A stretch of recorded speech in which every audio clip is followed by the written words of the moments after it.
误打误撞嘛，差不多大学快毕业的时候，我爸生病，我爸中风，哇！我那时候还在夜店当 MC， 哦，还有另外一个工作很奇怪，另外一个工作在实验室，我那时候差1个学期毕业，因为我延毕1个学期，哇！我真的就是不知道怎么办然后我就在想说，这些事到底可以干嘛？我爸中风那个晚上，我弟跟我讲说，你还要继续做这些事情吗？爸他都中风了，那个路程我就载着他，然后就骑，然后我跟他说，我觉得没什么事情是要放弃的，然后我就想说，哇，不然我来再用力一点，看这东西可以变怎样。我觉得那个时候才是我真的到进入这个要变成工作的那个 moment。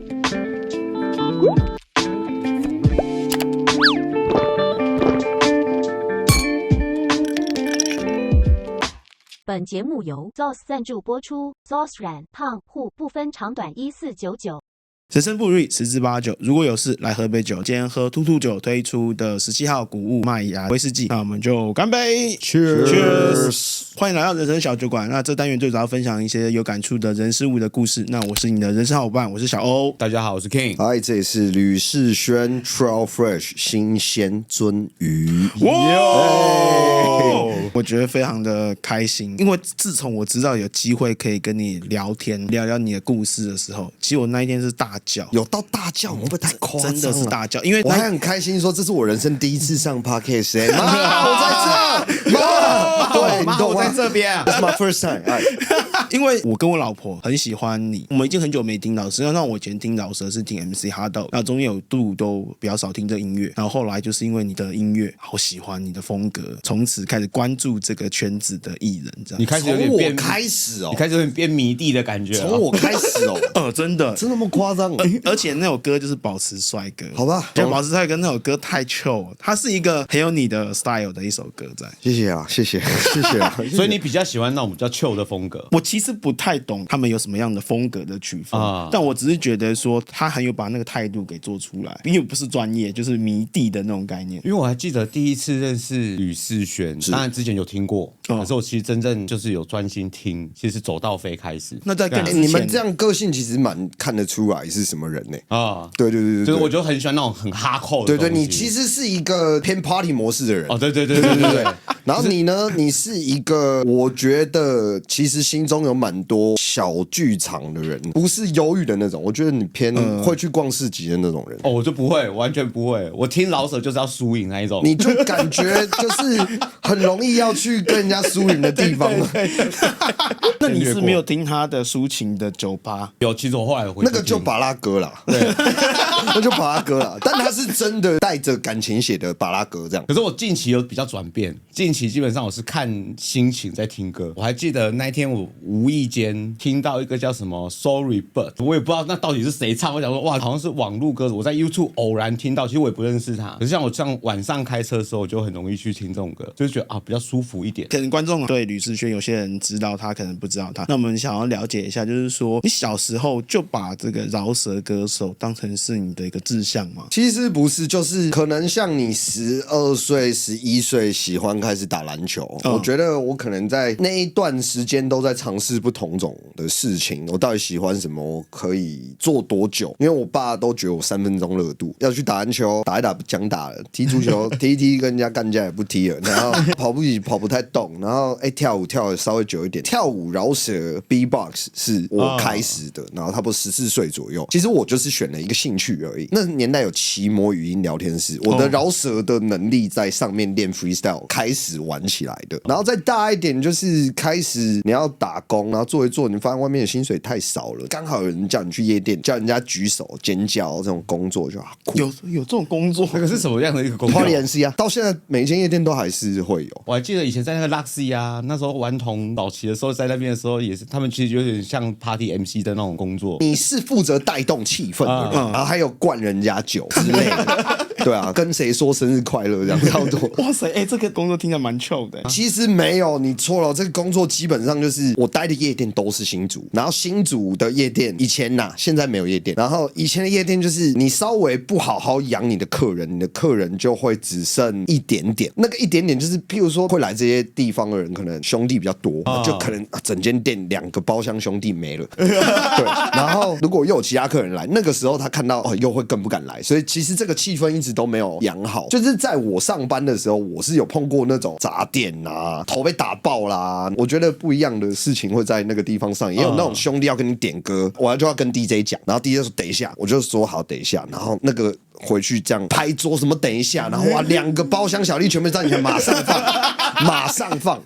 对，就是 right now， 对，就是其实我觉得以前它是一个我待在的城市带动气氛不是件容易的事情，就是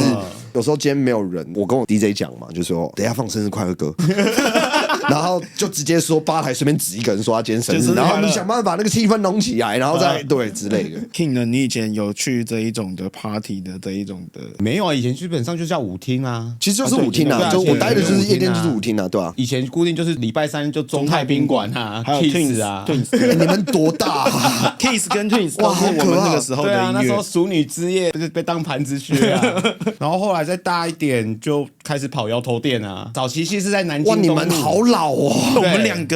两个你们都加起来是不是会快百了？快百，就快活半个世纪的人，差不多。我们观察已经太半个。对，以前就跑那种 Take a Song 啊，对啊，摇头店玩其实我就比较少去，因为那时候开始就好好的要工作。我可以去夜店的年纪的时候，那种店在少，就是你们刚讲那些名字就没有的。在夜店这一块，跟我现在的表演，他在那边是一个训练场所，因为有时候我会叫 DJ 放我的歌，我唱这样子，随便，因为那时候也没出什么歌，然后反正以前就是大家都是在玩，然后我觉得以前有想法，就想要做自己的音乐，然后看看怎么样，没什么想法。然后以前嘻哈活动一年可能只有几个数得出来，去那个活动，台上和台下的人都互相认识。这样，如果夜店有要请，有没有？他会叫你12点以前表演完，因为12点后他要让客人跳舞赚酒钱。那现在夜店请我表演的表演时间是1点1点半以后，哇，最嗨的不一样的。对啊，其实我觉得整个世代基本上包含听音乐啊，包含这种文化，其实跟以前完全不一样。现在反而是嘻哈是主流。其实我从小就超嘻哈的啊，我从小在台中长大，是，然后我表哥基本上就是一个滑板仔，所以那时候看基本上就觉得靠，都穿垮裤啊，那时候还没有 LV Boy 哦，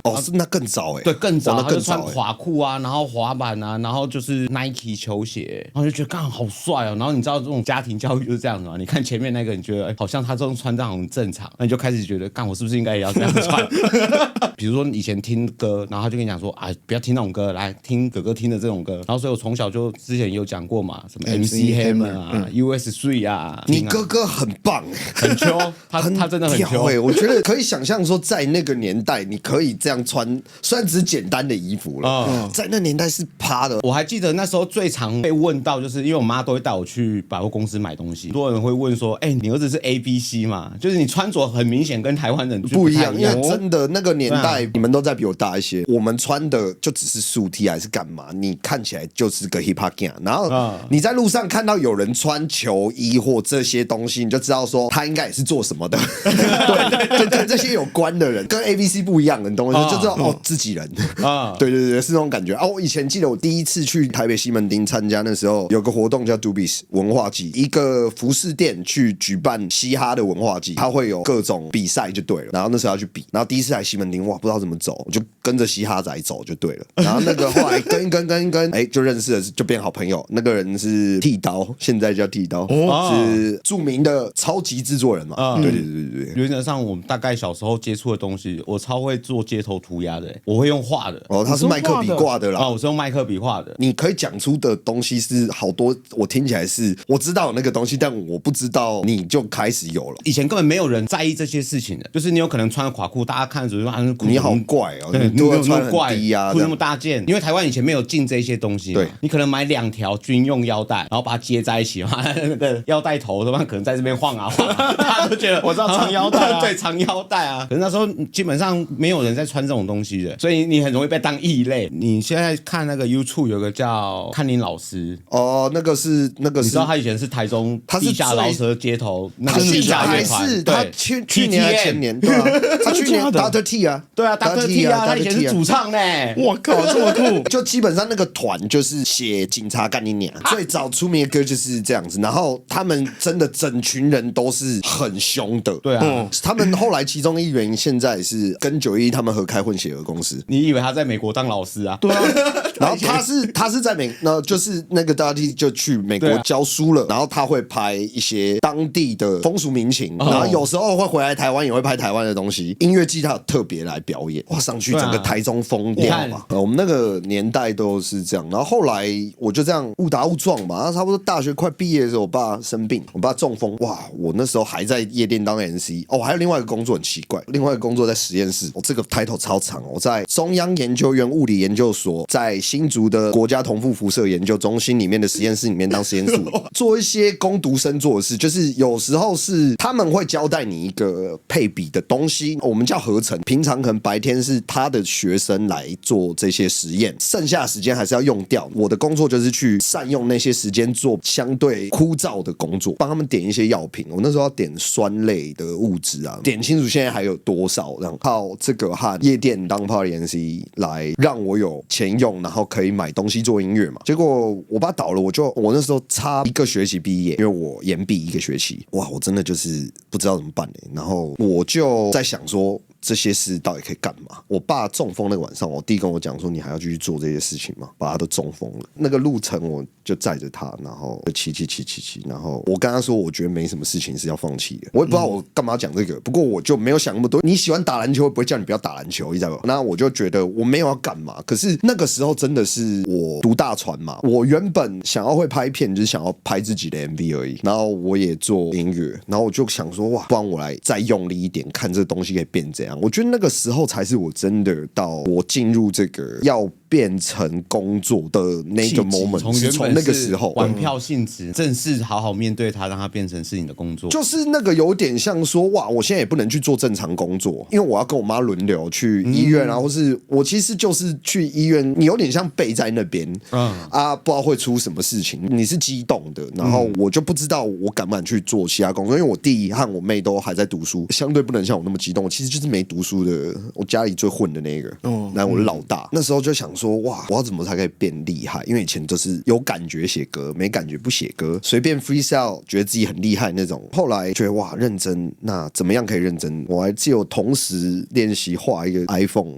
大小的笔记本，每天逼自己画画。我想知道做一件事情1个月之后会长什么样子。然后我觉得这个是一个最好验证的，因为它大小不大，然后这是一个分量不重的。我在那时候没有什么健身的概念，所谓复利，就是你把一件事情一直累积上去的事情。因为对我来说，在那之前我没有东西是累积的，这很好玩，啪啪啪啪去探，然后一直在认识不同的人嘛，然后觉得这些事对我来说一直都很好玩。然后我一直认为，我爸以前问我说你要做什么，你要当歌手，我说没有。可是我做这些事情中间学会的东西足够我去做以后任何事情，我超级聪明，我这样跟我爸说。然后我爸就一直都觉得我吊儿郎当啊之类的。那个时间还真的给我懵到，感觉我写出我自己好像觉得有点意思的歌咯，然后就想说哇，那不然我们来看看，我还在用3GS 就开始试了。我觉得大概到我6、7年前好了，然后那个时候是已经稍微在路上了，前面你还有一大段日子，你找到方法，然后我老板也想要做地下厂牌，就这样顺势的丢了专辑，然后谁那边又有些什么工作认识了谁，然后就这样凑起来，然后原本旁边这些朋友也穷的啊，干嘛？就现在大家都是不是明星，就是我只能现在直接跳过，刚等于说有一大块东西，哇，这边太多了，先丢到旁边。但我的成长大概是这样来的，等于说误打误撞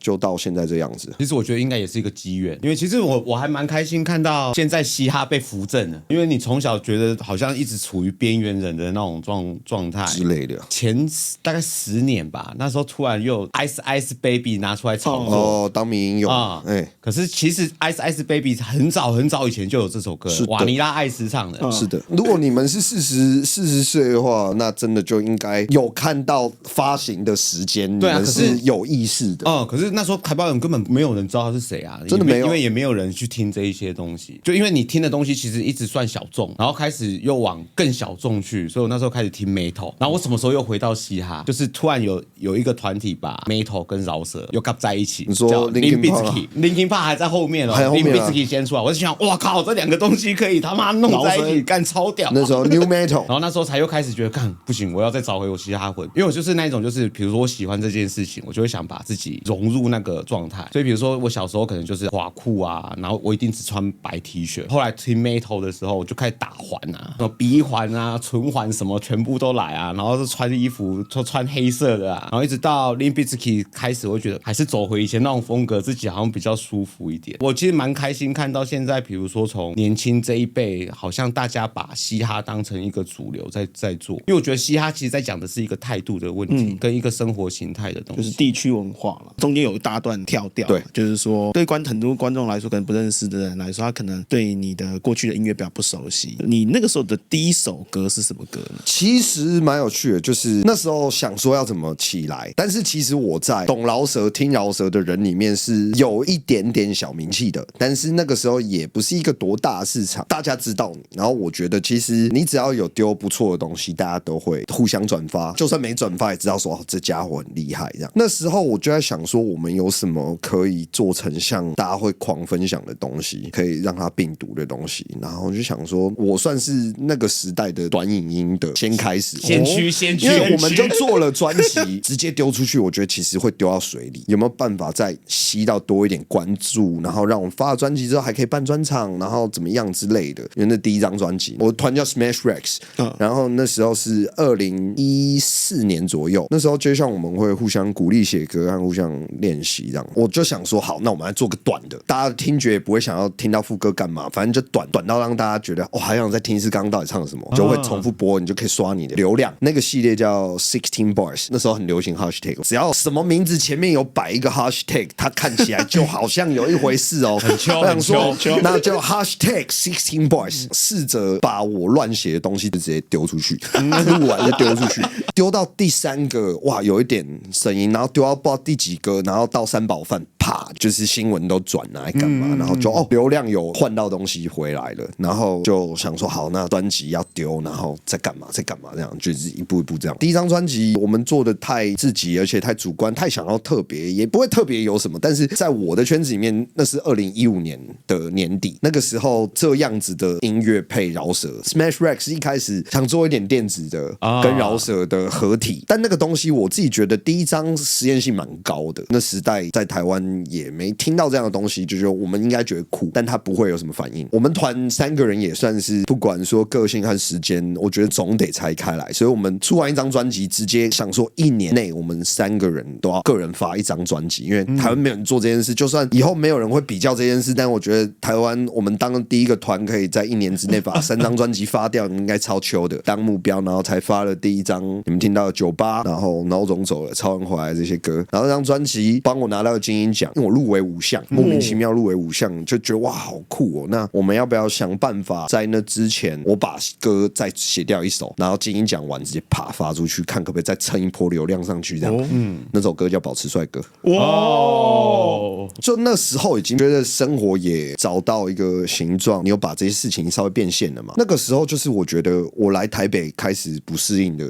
时期吧，花了蛮大的时间。我觉得是我自己没有想过自己要过生活长这样，然后我在台北这么多诱惑的地方，然后我觉得有一大段时间的迷失自己，不是迷失在诱惑上，是我觉得我不知道我想要当什么人。我花了蛮长的时间找自己。那过程当中有做什么努力吗？我一直在理解自己到底想要什么，这个东西太笼统。应该说，我好像一直很容易离群的，可是我其实是一个很喜欢人的人。可是我在理解说，我为什么从小到大总会走到一些自己觉得有点被边缘化或是被欺负的状态，在检讨这件事情。就我觉得我在台北生活，其实有一大段时间我太想让别人开心，不管是朋友、听众，我所有事情都基于这些东西在思考，你成不成功？就其实我们拿到之后会很怕改变。那个时候我正觉得我想要写的歌都写完了，我从小到大想的事情我都想过了，我想写什么我不确定。我觉得这一大段时间我花了蛮多时间做这些事情，那个真的是要跟自己讲话。有时候你会去问别人，然后问到最后你发现说其实你要回来看你自己，然后其实这个过程就很大了。然后我觉得我那时候的感情也谈得乱七八糟，所以我刚听土豆讲有一点点感觉，就像我们是自己创业一样，你觉得那时候很想自己做个事业，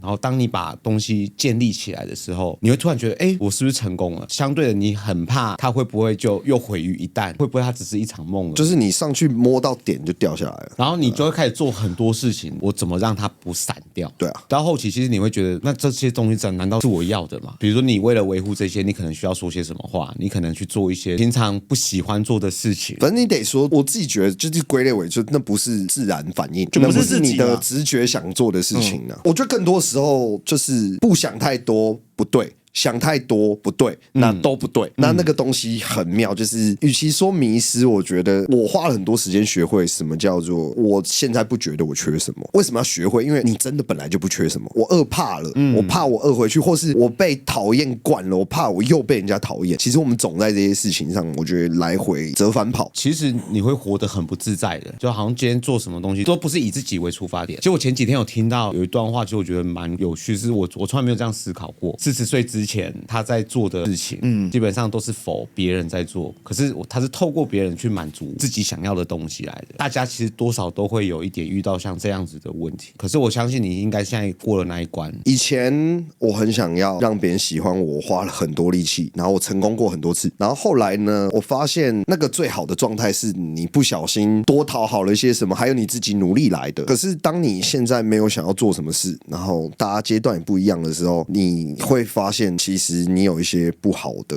反应，你要理解为什么你会有那些反应。所谓坦然，其实不是只是诚实说什么话而已，是把你的感受清楚的说出来。我们以为我想要生气，可是其实我想要告诉你说我很难过。为什么不坦然告诉我说你会受伤或难过就好？因为我觉得他可能会因为我难过又觉得怎么样，哇，这件事就变很复杂了。回到坦然，就只是你现在如果你想要有情绪，你要知道你为什么需要这个情绪。如果不要就丢掉它。情绪如果不能帮我解决问题，那我就不要用情绪解决问题，只会让事情变慢。然后我觉得我是一个很享受就是很多变化，或者我喜欢新鲜感，我需要刺激。我很现代人，我花那么多时间努力变得更厉害或勤劳，就是希望我有更多时间可以鬼混和想说什么就说什么。你过了那个坎之后，其实你会突然发现，其实自己只要对自己交代就好了。对啊，你做的任何事情并不是来对别人交代的。你今天怎么样让你自己最舒服、最自在，其实还是要顺从自己的心里怎么想，就可以去反映出那我想做什么事跟我不想做什么事。你也要先赚到钱，然后要先努力过，你不能说完全都还没有的情形之下就想自己做自己。其实我觉得那也很难。我觉得做自己完全没有问题，不过我们都要学会的是对你说出去的话负责。想要做是个人，你要对你想要做的事负责。所谓负责是你可以用分散的，你一天缴一点。我每天写多少歌词，他写10天就是有10天的累积，他写100天是100天累积。就是你刚刚的复利效应。对，那如果你想要让你自己有办法在对这一个想要做的事情交代，它也可以是好，我1个礼拜要写1首，那你把自己1首的那一天压缩的很少，可能你会有压力，所以压力是可以分配的。这是我觉得在那个时候理解的，甚至说很多东西分配下来它不是压力，那它怎么样好玩？我在这1年多，我觉得脑子长得非常不一样，我觉得变得蛮大的是好事，你想要的事情越来越近，那坏事则反，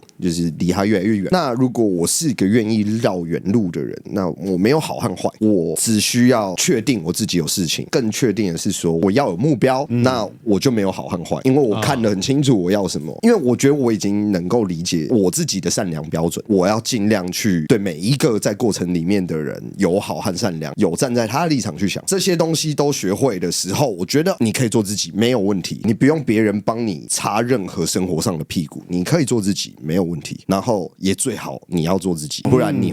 有一天会爆掉。想问一下，就像你刚刚在说，你每天都要写歌，每天都要写一些东西，那有没有遇到没有灵感的时候？你真的变工作的时候，它真的不叫做没有灵感。像我现在，我每天写歌是，我坐下来10分钟，我是自由让我的脑子想什么我就写什么，尽量多写一点押韵，然后尽量想一想我现在想到什么，我看到什么，随笔写下来。逻辑是，其实你可以把很多东西一直写下来，然后你会上下看一看，总是有可以用的东西。我们把自己假设成一个 AI 生成，如果你一直下对的 prompt， 你总会得到接近你想要的结果。那你要让你的脑子可以一直去生成才对。有时候我们的大脑只是多帮我们决定了，哦，这个没有用，所以我连写都不用写出来。但我觉得我尽量让你思考的过程拆开来看，你总会发现里面有很多小东西是可以拿出来，对我自己有用的。我觉得任何事应该都有这个机会，就很多事情它没有灵感了，它是有顺序的。你的顺序就是你要出去生活，那你听到什么？你有什么感觉？你有感动吗？你为了什么事感动？那你想要写下来吗？写不好，那我要再多写一个。然后你脑袋已经帮你做掉很多贡献，最后你觉得你写不出来，你放弃。弃，你没有灵感，你用没有灵感做一个结尾。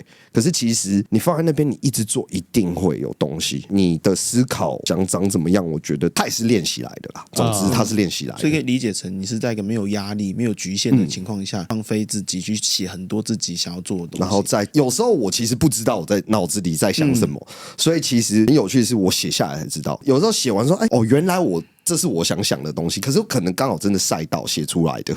对我来说，写作是帮助我了解我自己一个过程。我知道我脑子怎么运作，原来我会先想到 A， 再想到 B， 想到 C。那我想到 A 是因为什么？想到 B 是什么？想到 C 是什么？你可以自己拆解你自己。King， 你呢？如果说你有遇到那种没有灵感的时候，你会怎么做呢？像我以前工作啊，因为你毕竟在经营管理上，你还是有很多东西要解决嘛。如果当下我没有办法去解决这些事情，或我想不出来有什么方法解决，我以前会上班上到一半，我就说，我下午请假，然后就车开着就跑到那个滨海公路，就看着海就好，就什么都不要想。你会想不出来，我觉得是因为你头脑太多东西了。其实我觉得适度的放空啊，或者是适度的让自己把脑中的东西先抛掉，我觉得反倒是一个不错的做法。你在录节目应该有很多要想一堆题材，有的没有的。我跟你讲，你知道可以每一个礼拜录一集，然后找来宾来，连续1年，这他妈我觉得其实也是蛮硬的一件事情，你知道吗？它就是一个很规律的事情。我觉得有很多阶段不同啊，做的事情也不同。之前不是有说我参加紫衣教嘛，所以那个时候就有冥想。我发觉冥想完，当你自己放空到一个无的阶段结束的那一刻，你在想很多事情的时候，有时候会蛮有灵感的。后来我蛮喜欢去爬山，大多数爬山你都是一个人，就算你是跟一群人，你都是一个人走在往山顶的那个道路上。所以其实大多数有时候我去爬山的时候，我想要找的是那一种自己跟自己对话，我会揣摩我旁边有另外一个我在，那问我问题，然后我来回答我自己的问题。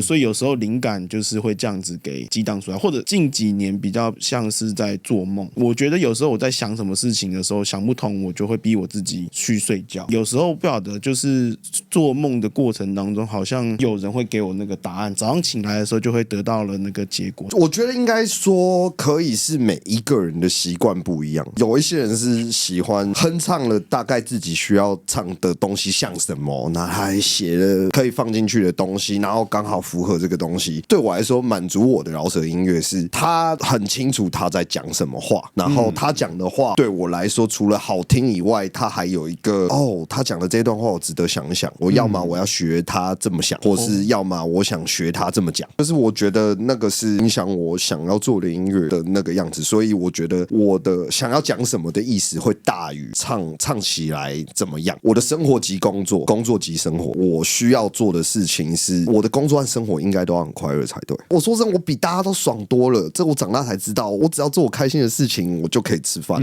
做我开心的事情我还可以多给人家些什么东西。没有比这再好的工作，但我没有想过要做这个工作，所以我做到这个工作的时候，我还不知道这个工作有这些效果在。回头想一想说，这些是本来就应该要有的。我以前有写很痛苦的时候啊，后来我不写，干脆不写。它都过去的时候，它就是一个经过的事情。我觉得最大的生活改变是，我会去注意到底发生了什么事情。我每天带着相机，我觉得这件事对我来说很有趣，是我想要让我生活中的事情不是经过而已，我要会去看一下，发生什么事情。我到去年还多了习惯是开始写每天发生什么事情，可是我不是写日记，就是譬如说，好，今天我来上 podcast， 很想记得这件事，这是我今天觉得最开心的事情，我就只写说我今天来。有时候我觉得有趣的事情，因为我现在随身会带录音的东西，我就录下来。然后我觉得相机和这个东西对我来说跟手机不一样，是因为我这个东西只有那个功能，所以当里面有档案没有清空的时候，我会重视那里面的档案。我重视那些档案，我就会回去找这些面包屑，提醒我自己发生了什么事情，然后看一下这些事情它是照时间顺序，我知道说我这一天去了哪里，然后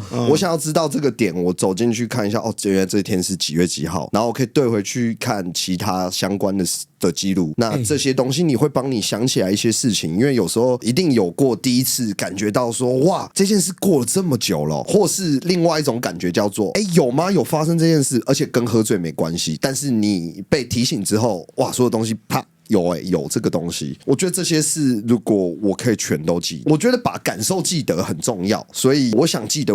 的事情，方便我想起来在告诉别人的时候都是一些好的故事。其实学说是有这一门学说，就是说人很有趣。如果说我用打字去记录一件事情，跟我用写的记录一件事情，这两件事情在你的大脑当中留存的时间点是不同的。因为你在写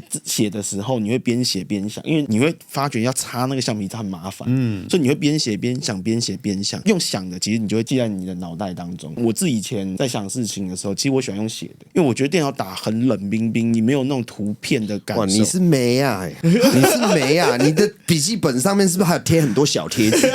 写爱心，然后还有回纹针啊，还有夹什么？然后每一年有一本这样。没有，因为你在做这件事情时，好像会有点像是用第三人称俯视的角度在看待这个东西。那你在编写的时候，它是有温度的。那刚刚有提到说你遇到了一些重大的改变，那也有说创作的风格有一些不太一样，可以跟我们聊是什么原因吗？我觉得最重要的是前面我在练习的是去年我们才发一张专辑，Smash Rex 又发，这第2张专辑。其实我们3个人，我们真的是3个超级不一样，我们彼此都有一些刻板印象拿不掉，我们只试着不要去管对方。然后我就发现说，不去管对方之后，我会想要让事情变得更荒谬，然后荒谬一点，大家就会更有兴致，把事情变好玩很重要。我就试着把每一件事情都开始变得好玩一点。开始之后，我觉得事情顺蛮多的。然后第一个朋友过世，去年我死了2个朋友。第一个朋友过世是一个饶舌歌手叫夏威先，我们很久没有联络。我觉得很妙，是因为我不知道他的痛苦是什么，所以我觉得我没有办法跟他共存些什么。我是第一个走进去烧掉之前走进去那一排人的第一个。哇，我进去讲不出什么话，然后我就走出来了。对他是哇，我真的希望如果我们还有机会当朋友的话，你不要再消失这么久了。去年就过这样。就后来在大概9月的时候，我的另外一个他是我台南的朋友，他叫郝翔，他是个整骨师，他就是开一间整骨店，帮别人做整骨的工作。反正他是我很好的朋友，虽然我们住很远，可是我几乎所有事情大小事他都知道。然后他也是陪我走过，我觉得我刚刚说过我在台北不适应的这一段日子，就是我自己个性让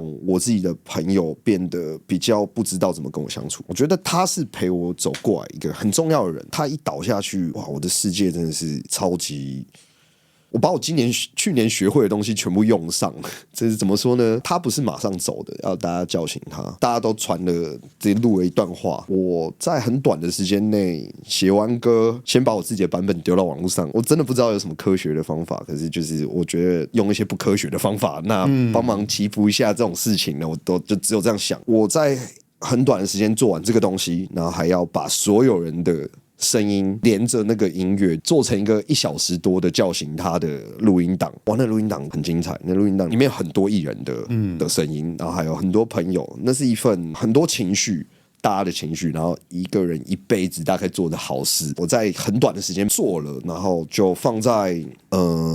ICU 里面，就是一直轮着播叫他。对啊，后来在表演也是，就是表演希望怎么样，然后这样差不多半个月左右。他走的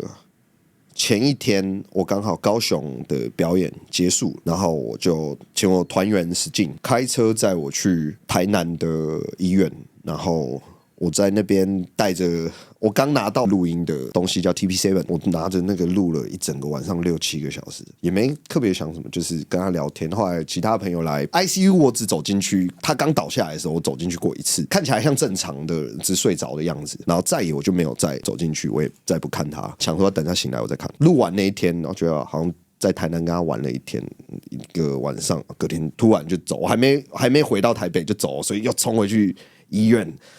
哇！我在这一大段时间，我觉得让我很深刻印象。刚刚有提到我爸中风嘛，等于10年前左右，我也在 ICU 里面。这个人是我很关心的人，我希望他没事的状态。我爸活过来啊，没事。那我朋友没撑过去，可是我在 ICU 前面看到一个我完全没有看过的景象，就是哇，超多人在乎这个人，然后 ICU 前面是满的。然后那时候要送遗体吧，我还记得他的人员到什么程度。那时候要送遗体，他爸就随意打了一个殡葬业者的电话，开扩音。然后我们一大群人里面有一个年纪比较大的，就说：“哎，那个不是谁谁谁，好像也有帮他整过骨。”然后就把电话拿过来，就换他接了。然后他爸再去处理其他事。我想，哇，我从来没有看过就是人缘这么好，对他真的很夸张。然后跟他的缘分，我觉得这一大段时间有说不尽的巧合，包括我的经纪人的亲生姐姐是照顾他其中一个护士长，在这中间也有很多奇闻怪事，我觉得怪力乱神那些我都跳过去。这2个人都走了。然后这是一个我没有见过的讲，我本来以为我要在我34岁这一年，记得我有2个朋友离开了，那是我第一次的感觉，就是这件事近的还没有发生过。就我认识这个人，我觉得在我的人生这个阶段，去年是一个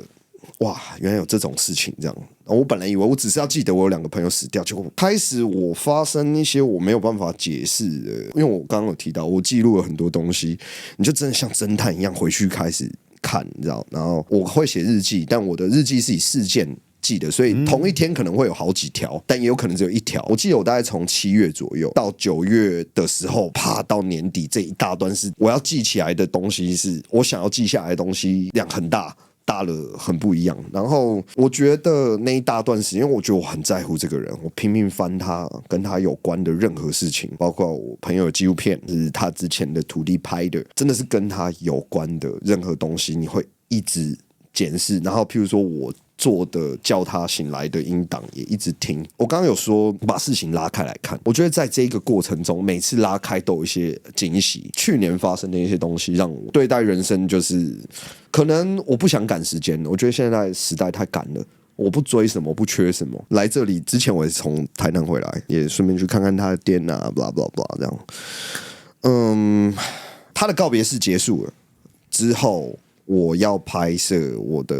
Smash Rap 的 MV， 然后那首歌叫《如何在3天之内成为饶舌歌手》，然后我也把郝翔的小徒弟还有苏菲也抓来一起陪我拍这支 MV， 这样，然后这支 MV 就是找转的阿豆帮我当摄影，然后这整个过程已经就很奇葩了。我在星期六看景，然后星期日就拍，我们只决定了3个小时，然后隔天我把阿豆骗来现场，就真的是骗来，我真的是用骗的，我没有后来，就是前一天晚上，因为我那阵子我都一直传别人说我做了什么事情啊，我就传给可能一次传10个人，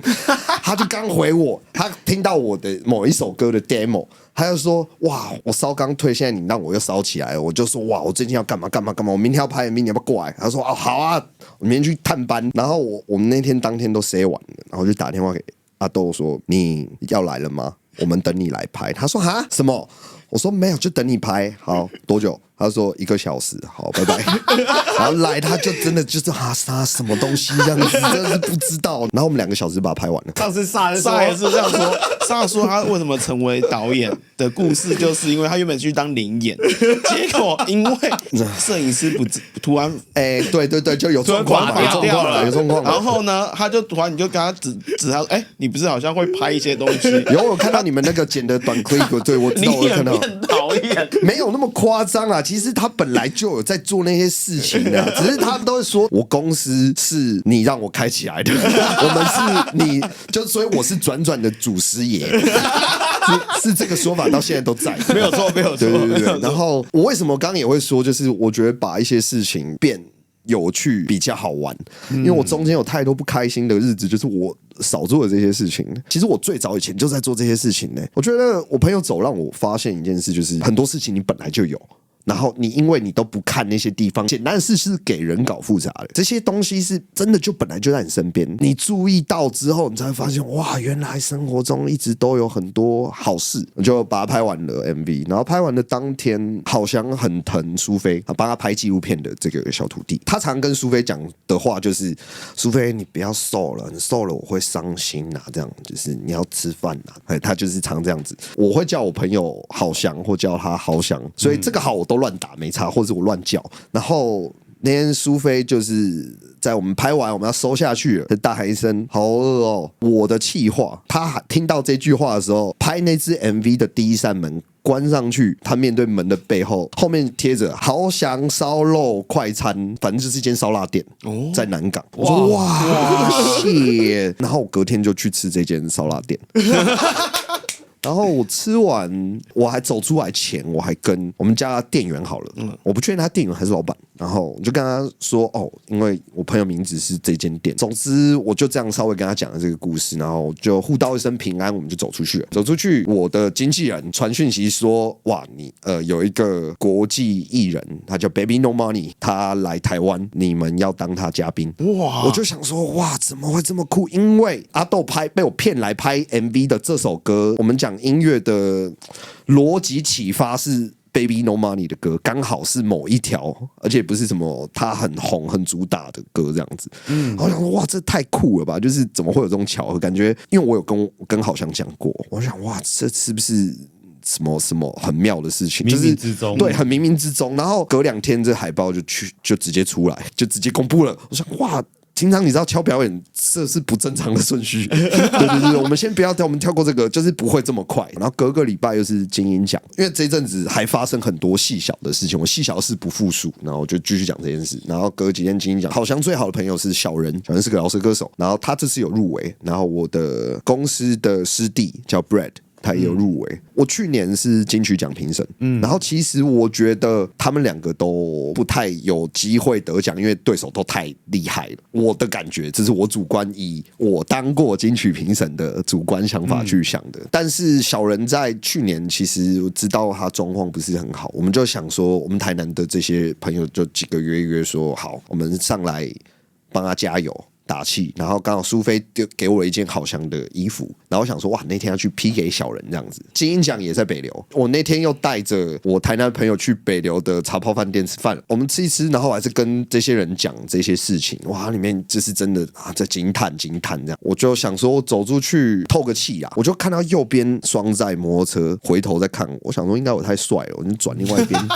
然后转另外一边就有人叫我，就他们骑回来叫我，然后就是那个快餐店的那个店员或老板，然后他带着他儿子，他回去有跟他儿子讲这件事，我也不知道他有儿子，我只有跟他讲说我是个做音乐的人，然后他回去他儿子就在想说是不是我，因为我最近刚好有这些东西 po 在我的状态上面，他儿子大概看着我2分钟。没有讲话，第一句话是你是吕思萱吗？哇，我真的当下就觉得好像他想要让大家都知道他是谁，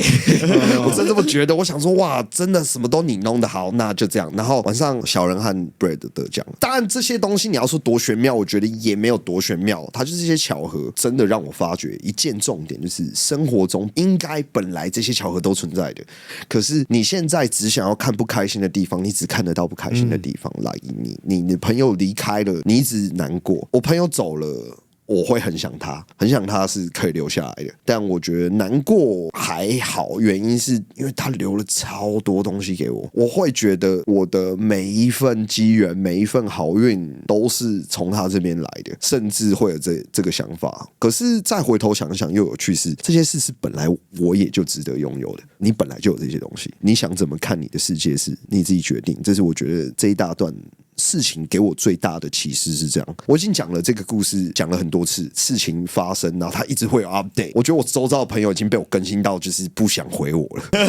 对，是真的，因为太大资讯量，而且其实现在没有那么多人可以愿意消化这么多事情，所以我觉得我也在从这个过程中认识别人想要听我说多少话。我现在已经是讲的我觉得最浓缩、精简的，然后很多很棒的事情。我觉得真的，请一定要喜欢自己生活，并且知道自己现在在干嘛。你可以多发现这过程的事情，因为我觉得你生活可以满足的东西，可能就可以从这些地方提取。当你关心越多人，譬如说你关心你自己以外，你关心你的朋友、你的家人，甚至陌生人、社会和这个世界，你关心的范围越多，你会思考的事情越广，那这些东西也相对会给你更多 feedback，你会越来越好运。你的好运是可以用科学来解释的，因为你愿意丢东西出去，那东西会有回弹嘛。相对如果你一直都去喷这个人喷那个人，然后要么没回应，没回应是你遇到家教好的，你遇到回应你可能全部是被喷回来，或是以后这些东西别人真的要么不帮你，你知道这是报应的由来。对我来说，我觉得我们常常都在注意一些会让自己不开心的事，可是其实你注意你自己会让你自己开心的就好了。我希望自己是只要有时间我可以跟任何一种人说话，可以把心胸打开的，因为我觉得我帮到你的同时我也会学会些什么，然查，方便我做下一件事情。任何的一件事情不会平白无故发生的，这个其实是我一直常讲的，它会发生一定有它的道理，只是你有没有要静下心来仔细去感觉或收下这个东西。对，我觉得是收下。像我前阵子不是跟你讲那个事情，其实就是这么来的。小欧成立频道，其实这频道也不是我们的，我当初也是想说啊，我公司刚好有空间让他来做，我就看他这样做，我就觉得哇，好辛苦哦。那我就跟他讲说，我说，你这样资金有限呢，在流量还没起来，还没有业配之前，然后你一直在烧钱做这些事情，那我觉得它不是一个好的投资的方法来的。那他就说，那可以做什么？我就跟他讲说，反正空间都有啦，设备也有啦。我说，不然我们来做一些聊天的节目好了。因为现在的人有很多事情是讲不出来的，他也没有人可以讲。那如果我们可以透过每一集找来不同的来宾，讲述不同的故事，要做到这件事情的组成，其实是之前有一个前言。我们原本要录心灵诊所，类似像这样的东西在。他就突然问我一句话，说：“小欧，你有烦恼过吗？”我说：“没有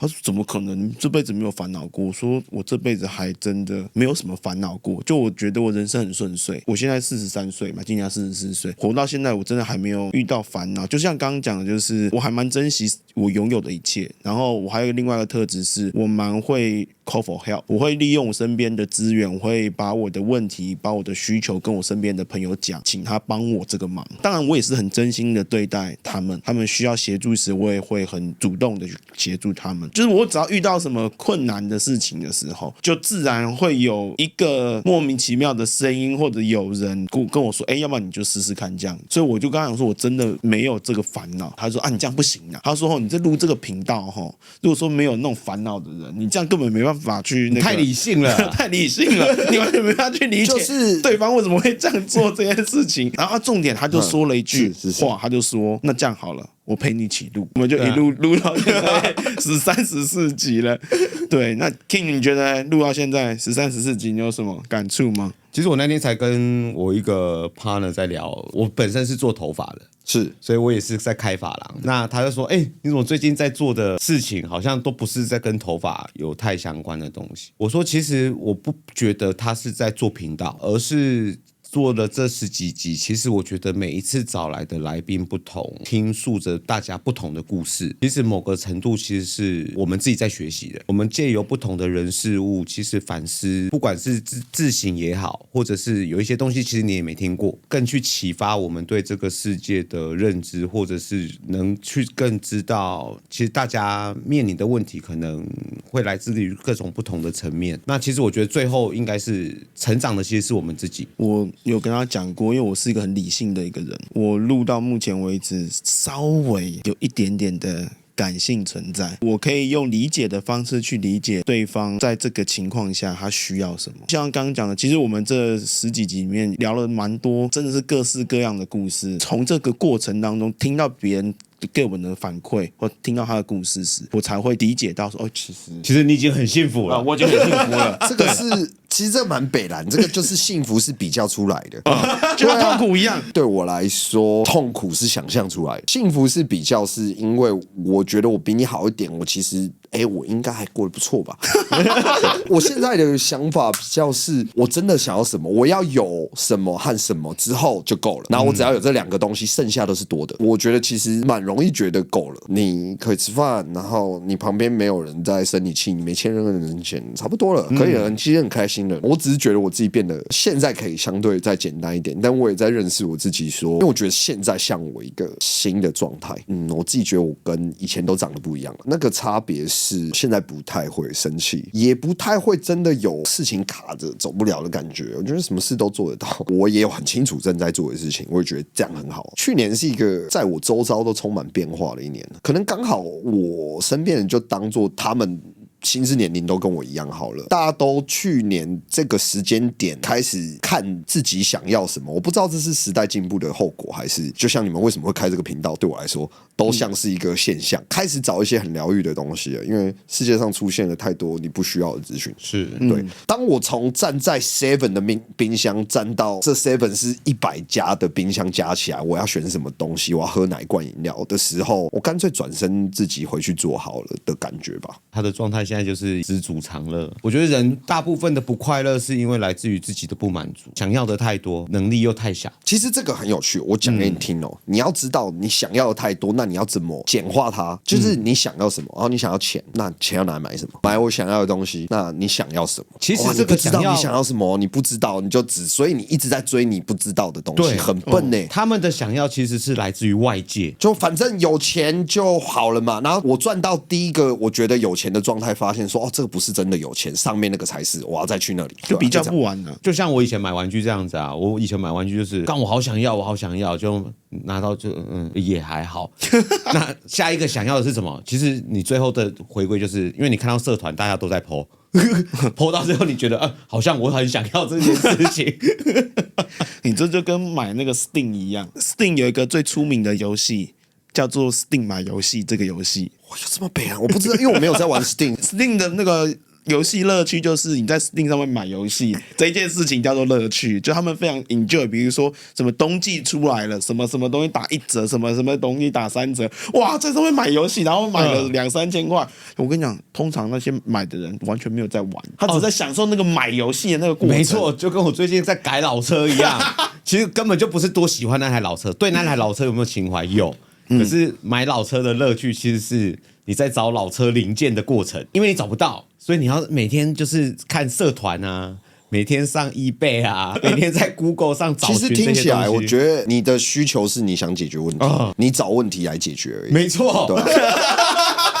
那我知道我自己是热爱解决问题的人，所以我能感受到没事要找事做这件事情。我觉得能理解，就是你真的有些事你做了才知道它是要拿来干嘛的。然后我长大之后，我觉得我有知识去评量，是我需不需要那个功能。你也要知道你现在缺的是什么。比如说，我现在好无聊，那我真的是缺一个有趣的事情，可能是什么，还是其实随便就好。你先转了，跟你现在看的事情不一样，我只是要换一个地方看，这个状态是很好，因为我花了30几岁才理解这件事情，理解后才知道说原来可以这样生活，没人教过我。我自己认为说分得出不舒服和舒服是什么感觉，快乐和不快乐的生活长什么样子。不快乐你一样可以做你想要做的事情，但那个叫不快乐。过了一段生活之后，你才看得到这件事情。刚刚讲的我们这些东西都可以当做我们新的一年新的希望嘛，对不对？因为今天这一集要上的时候就是农历新年啦，我们想听听看饶舌歌手就是在讲那个贺词的时候，我说真的，有没有一些创意？我刚好我的朋友走了之后，我有一个新的，我们有个朋友叫伟杰，伟杰会说这句话的时候，他觉得万事如意是全宇宙最棒的祝福。然后我就说加上健康骨气就是全多元宇宙最棒的祝福。所以我的祝福是要有龙，对不对？这里健康 with good key， 万事拢如意。